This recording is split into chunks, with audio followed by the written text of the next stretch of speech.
Assalamualaikum warahmatullahi wabarakatuh. Waalaikumsalam warahmatullahi wabarakatuh. Selamat pagi. Pagi, Bu. Gimana kabarnya? Baik. Sehat ya? Sehat. Dijaga kesehatannya ya, karena cuacanya baru tidak baik. Baru sama apa, Dek? Hujan. Dijaga kesehatannya biar bisa mengikuti pelajaran dengan baik. Kan sebentar lagi kalian mau ujian akhir semester, ya kan? Ya. Kemudian ada yang tidak masuk? Ada. Siapa? Oke, berarti aksi satu persatu aja ya. Ya. Yang pertama, Lorenza Giska, Lintang Dwi Aryani, Lucia Ari, Manuela Nancy, Maria Rahmada, Marcella Dea, Marta Dwi, sakit. Ya. Mira Arianti, Muta Fajarina, Muta kemana? Ikut seleksi Duta Gender tadi. Ya. Maisela, Naswa, Natalia, Elsa sakit. Ya. Nayala, Nesa, Niken, Nur Fatehah, Putri Ayu, Kinala, Rafani, Revalia, Salsabila, Salsa, Sari Putri, Sela, Seli Cesa, Sinta, Sili Aprilia, Suci Hati. Berarti yang tidak masuk 3, yang 2 sakit, yang 1 kita doakan yang sakit semoga segera sembuh, besok bisa mengikuti pelajaran lagi ya. Baik, pembelajaran pada pertemuan ini kita akan membahas tentang apa, Dek? Menerapkan pendokumentasian bukti anggaran yang bisa kalian buka juga di buku kalian halaman berapa? 175. Ya, pembelajaran pada hari ini mempunyai tujuan, yaitu yang pertama, siswa dapat menjelaskan pengertian dokumen dan bukti transaksi dengan menggunakan model pembelajaran problem based learning yang sudah pernah kita terapkan juga ya. Masih ingat kan apa itu problem based learning? Kemudian tujuan yang kedua, siswa dapat menguraikan jenis-jenis bukti transaksi, dan yang ketiga siswa dapat mengembangkan prosedur Kemudian materi yang akan kita pelajari yang pertama ada pengertian dokumen transaksi. Ya, kemudian yang kedua ada jenis-jenis transaksi. Yang ketiga prosedur pendokumentasian bukti anggaran. Ya, sebelumnya Bunda mau tanya, apa itu bukti-bukti transaksi? Ada yang bisa menyebutkan bukti-bukti transaksi itu apa aja? Sudah pernah menggunakan bukti-bukti transaksi ya? Apa aja contohnya? Transaksi, nota, cek. Ya, yang paling populer, yang paling familiar kalian gunakan apa biasanya? Sama nota. Kan kalau kalian beli pulpen atau beli buku itu kan masih diberikan nota. Walaupun kalian bisa beli di Indomaret, sudah pernah ya? Dapat nota kan? Nah, itu termasuk dalam bukti-bukti. Ya, nanti akan bersedia tayangan video, kemudian bersedia tayangan PPT supaya kalian lebih memahami apa itu bukti-bukti transaksi. Ya. Nah, untuk lebih mendalami materi bukti-bukti transaksi, bersedia akan menayangkan video itu, silahkan diperhatikan, kemudian kita analisis bersama ya. Ya. Mengenal lebih dekat pembayaran digital. Pernahkah Anda merasa kerepotan menerima pembayaran menggunakan pecahan uang kecil dan harus menyiapkan uang kembalian? Kini Anda tidak perlu repot lagi karena sudah ada metode pembayaran secara non-tunai dan digital. Saat ini, perkembangan teknologi membuat seluruh kalangan merchant beradaptasi menerima pembayaran digital, mulai dari kantin sekolah, warung, minimarket, hingga pusat perbelanjaan mal. Pembayaran digital saat ini dapat berupa pembayaran dengan kartu ATM atau debit, uang elektronik, hingga mobile banking. Kartu debit adalah sebuah kartu pembayaran berbasis elektronik yang diterbitkan oleh pihak bank. Kartu ini bisa berfungsi sebagai pengganti cara pembayaran tunai. Jumlah uang yang bisa Anda belanjakan adalah jumlah saldo dana di dalam rekening tabungan. Selain untuk melakukan pembayaran, kartu debit juga digunakan untuk penarikan uang tunai secara instan karena fungsinya sebagai kartu ATM untuk menarik tunai. Uang elektronik didefinisikan sebagai alat pembayaran dalam bentuk elektronik di mana nilai uangnya disimpan dalam media elektronik tertentu. Penggunanya harus menyetorkan uangnya terlebih dahulu kepada penerbit dan disimpan dalam media elektronik sebelum menggunakannya untuk keperluan transaksi. Ketika digunakan, nilai uang elektronik yang tersimpan dalam media elektronik akan berkurang sebesar nilai transaksi dan setelahnya dapat mengisi kembali atau top up. Mobile banking adalah sebuah layanan yang disediakan oleh bank untuk melakukan berbagai transaksi perbankan melalui berbagai fitur yang ada dalam ponsel pintar. Layanan mobile banking meliputi cek saldo, transfer uang, mencetak mutasi rekening, melakukan cek dan pembayaran kartu kredit atau tagihan lainnya. Quick Response Code Indonesian Standard atau QRIS adalah penyatuan berbagai macam QR dari berbagai penyelenggara jasa sistem pembayaran atau PJSP menggunakan QR Code. QRIS bukanlah aplikasi baru, melainkan sebuah standar QR Code yang diwajibkan bagi seluruh PJSP yang menggunakan QRIS. Tidak hanya mengikuti zaman, pembayaran digital juga mempunyai banyak manfaat, yaitu membangun kredit profile dengan mudah untuk kemudahan mendapatkan pinjaman. Transaksi dapat tercatat dan langsung masuk ke rekening. Penjualan tidak lagi perlu uang kembalian. Bebas dari risiko pencurian dan uang palsu. Hingga meningkatkan penjualan. Karena mengikuti perkembangan tren perilaku customer. Yuk kita menggunakan pembayaran digital.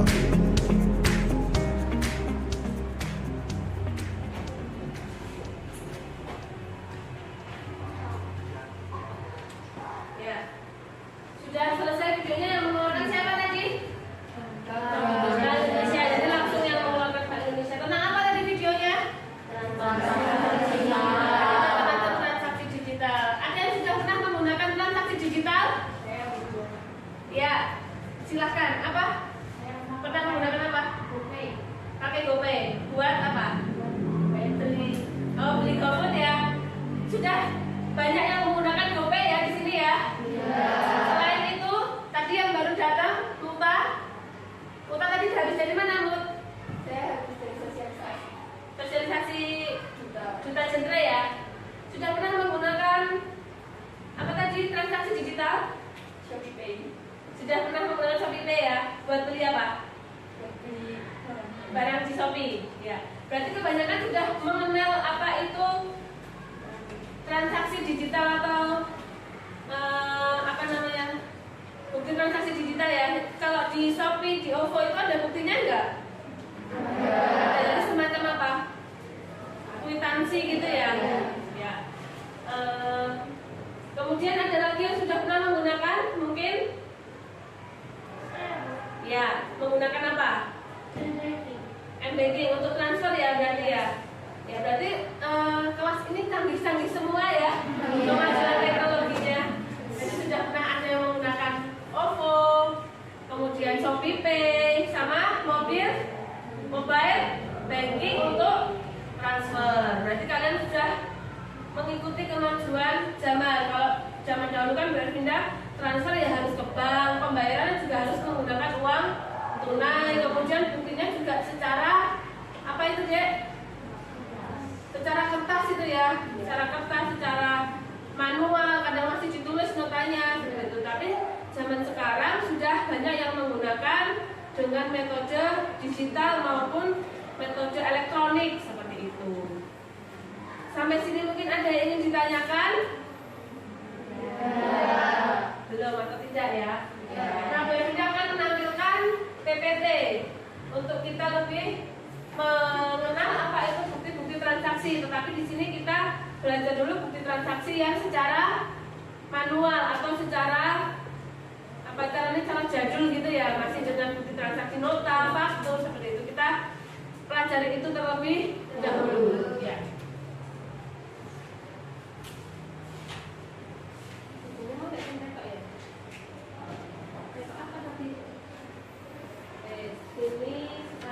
Ya, dari transaksi digital tadi mungkin ada yang ingin bertanya, Bu? Ya. Kalau bukti transaksi digital itu sah atau tidak ya? Menurut kalian sah atau tidak? Sah. Kayak kayak tadi ya, sah. Ya, jadi bukti transaksi digital itu sah karena di sana kan ada apa namanya? Ada keterangan-keterangan tertentu ya, mungkin ada yang mengeluarkan siapa, ada kopnya, kemudian di bawahnya itu juga ada siapa yang mengeluarkan. Jadi sebenarnya bukti transaksi digital itu ketika kita print atau kita cetak itu sah-sah saja untuk kita gunakan sebagai bukti yang nantinya bisa didokumentasi. Ada yang bertanya lagi? Belum. Ya. Kita lanjutkan dulu pembelajarannya. Nanti kalau ada yang bertanya silahkan aja ya. Bunda akan menjelaskan materi tentang menerapkan pendokumentasian bukti-bukti penggunaan anggaran.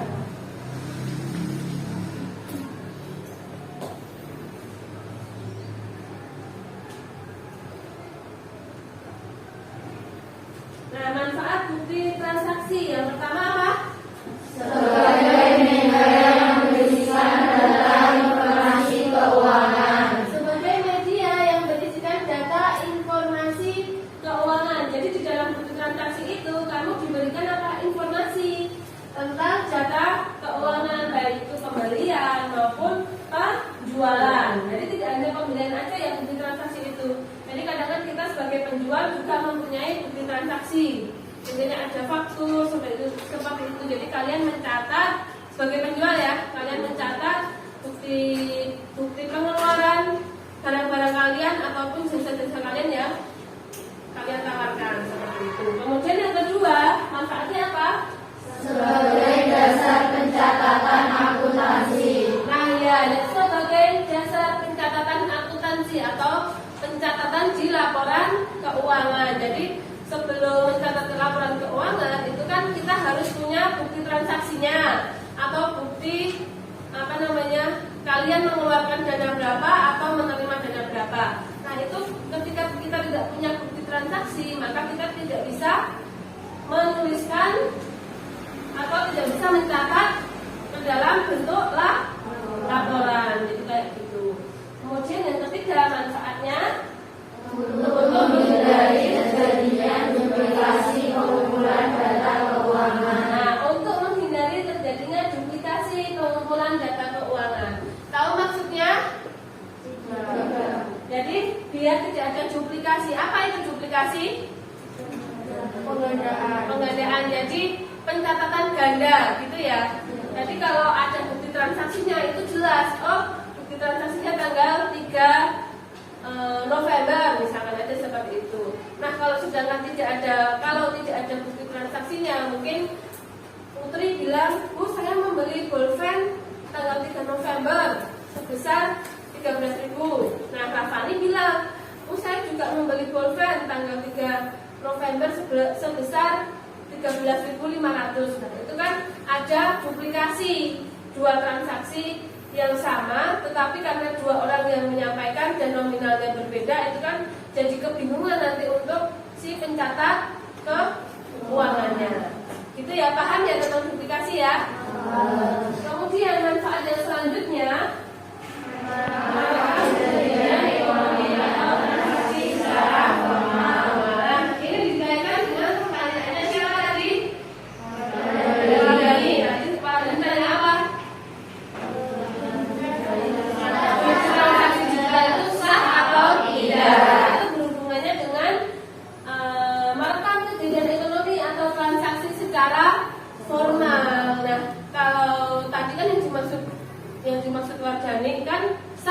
tidak.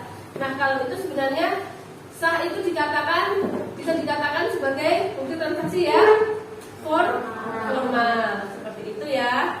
Jadi ketika kita mencatat keuangan atau mencatat bukti transaksi itu harus mempunyai dokumennya secara sah itu tadi ya, yang ditanyakan oleh Pak Dani. Kemudian manfaat yang kelima, memulai pemrosesan transaksi sesuai dengan siklus akuntansi, dan yang keenam sebagai dasar pencatatan jurnal khusus umum maupun bukti komparatif. Jadi kan kamu mencatat laporan keuangan baik itu jurnal umum, bukti besar, itu kan kamu mengumpulkan bukti-buktinya dulu, mengumpulkan transaksinya dulu. Itu dengan bukti-bukti itu tadi, mungkin kwitansi atau nota atau faktur, nota debit dan lain sebagainya. Setelah terkumpul, kemudian transaksinya ketahuan tanggal berapa aja, baru bisa dibuat laporan keuangan. Sampai sini ada yang ingin ditanyakan? Belum. Oke, kita lanjut.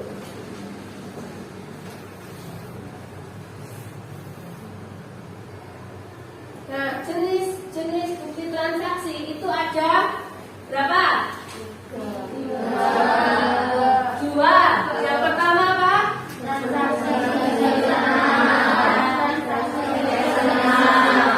Sudah buka buku ya tadi malam ya.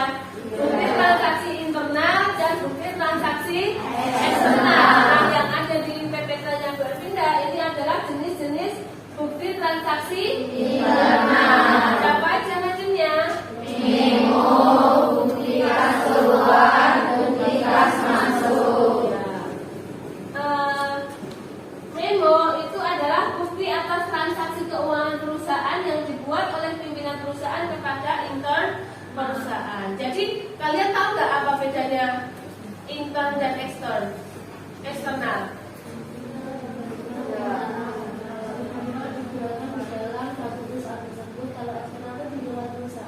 Ya benar. Kalau internal itu digunakan di dalam satu perusahaan tersebut, tetapi kalau eksternal mungkin bukti transaksi atau kita gunakan di luar perusahaan. Internal itu ada memo, ada bukti kas masuk dan bukti kas keluar.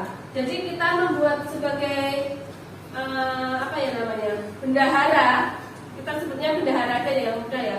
Sebagai bendahara perusahaan kita harus mempunyai 3 format ini. Yang pertama memo, yang kedua bukti kas masuk, dan yang ketiga bukti kas keluar. Jadi ketika kita menerima pendapatan atau menerima uang, kita akan menuliskan di bukti kas masuk. Kemudian kalau kita mengeluarkan sejumlah uang, kita harus membuat bukti kas keluar. Jadi seperti itu. Kemudian yang selanjutnya adalah dokumen transaksi eksternal atau bukti transaksi eksternal atau dari luar perusahaan itu tadi ya.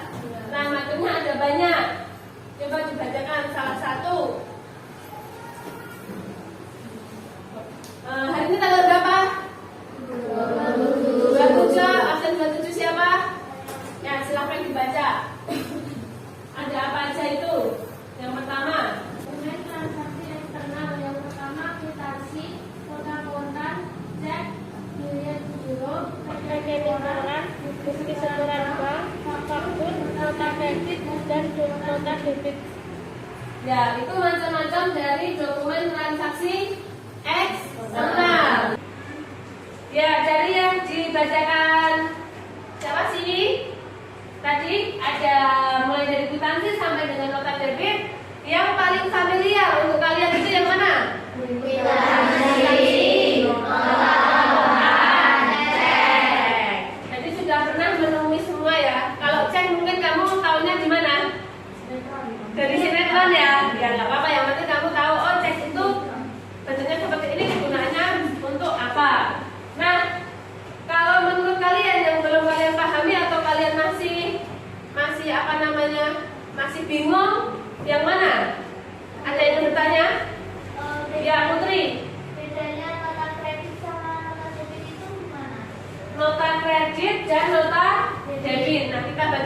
ya.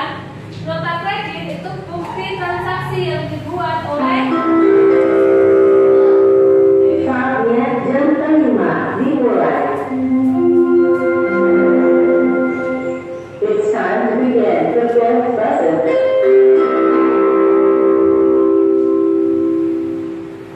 bukti transaksi yang dibuat oleh penjual atas terjadinya pengembalian barang yang diterima oleh pembeli.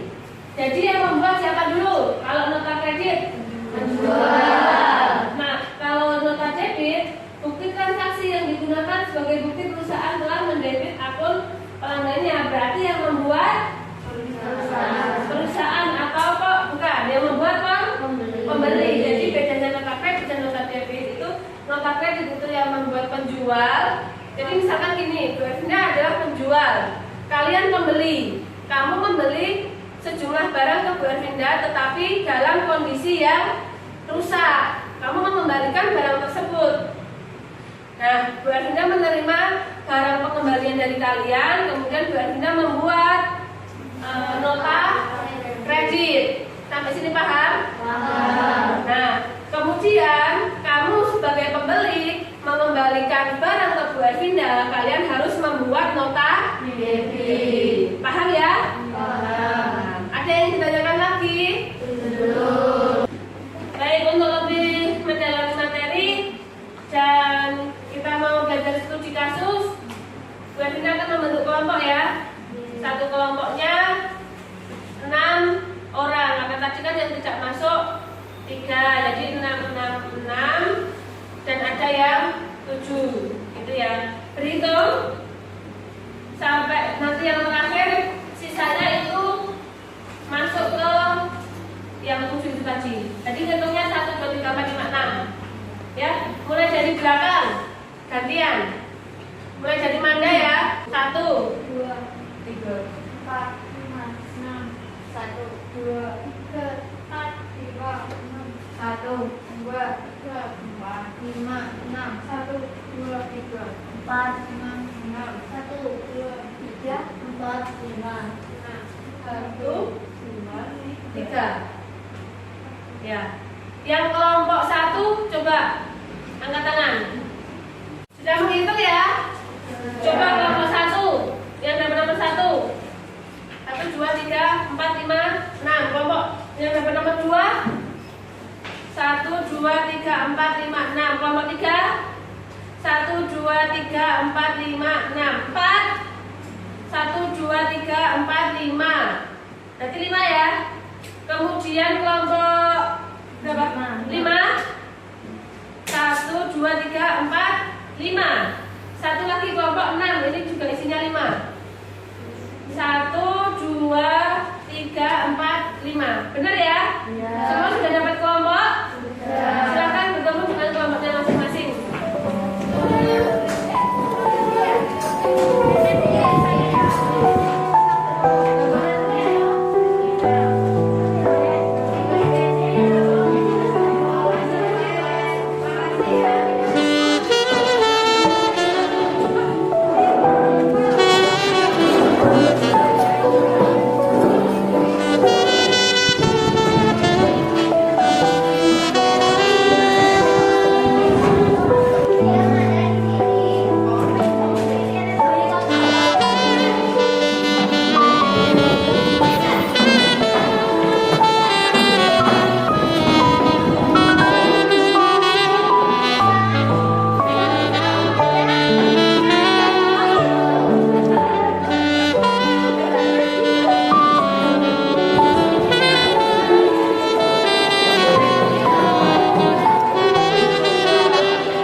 Ada yang ingin ditanyakan?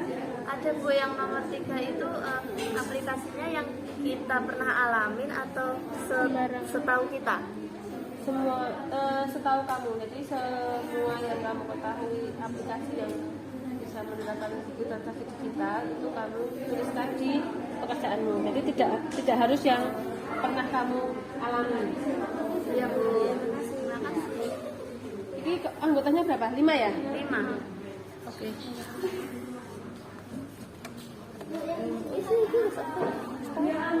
Siapa? Nomor 4. Ada yang ingin ditanyakan? Ini bukti M-Bankingnya benar seperti ini bukan Bu?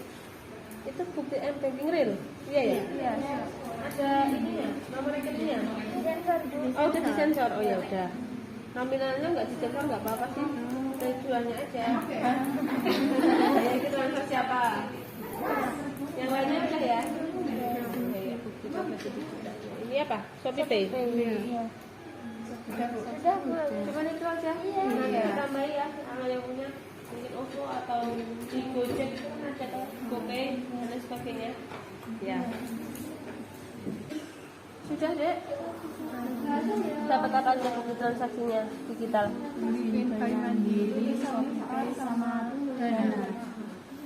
Ada lagi mungkin yang lainnya ditambahkan? Kalau yang nomor 3 sudah paham ya, jadi kamu tuliskan semua yang kamu ketahui. Bisa ya penggunaannya ya buat pakai HP. Ada yang ditanyakan? Sudah bisa? Sudah. Apa aja tadi dapatnya? Dana sama Saatnya dan ke-6 dimulai. Gojek, Grab itu kan bisa ya? It's time to begin the sixth lesson.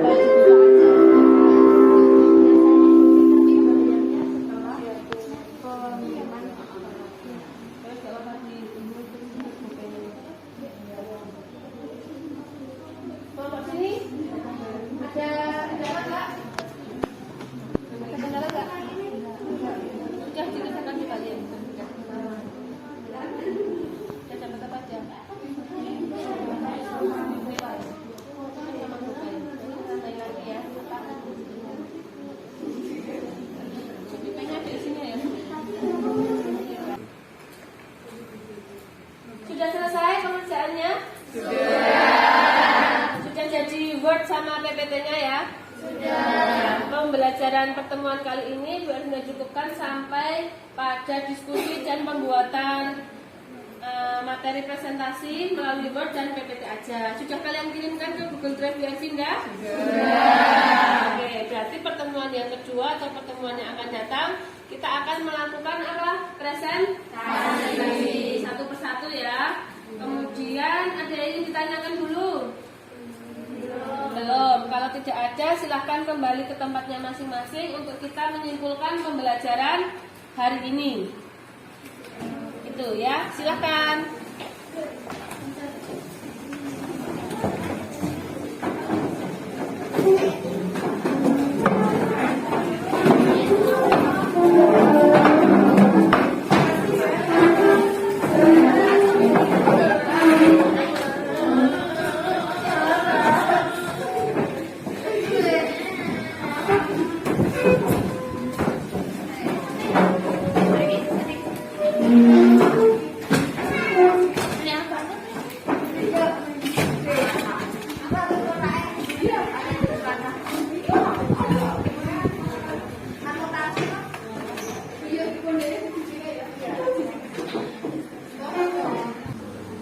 Baik, tadi sudah diskusi dengan temannya, sudah membuat Word dan PPT untuk presentasi kita minggu depan ya.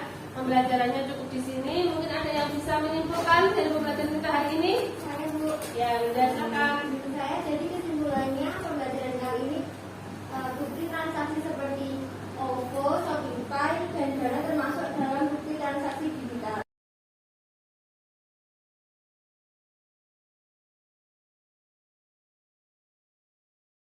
Ya, benar sekali ya. Jadi kalian kan jadi mengetahui apa yang kalian lakukan setiap hari mungkin ya. Dari Shopify, GoPay, OVO dan lain sebagainya itu bisa termasuk salah satu dalam pembuatan bukti transaksi seperti itu.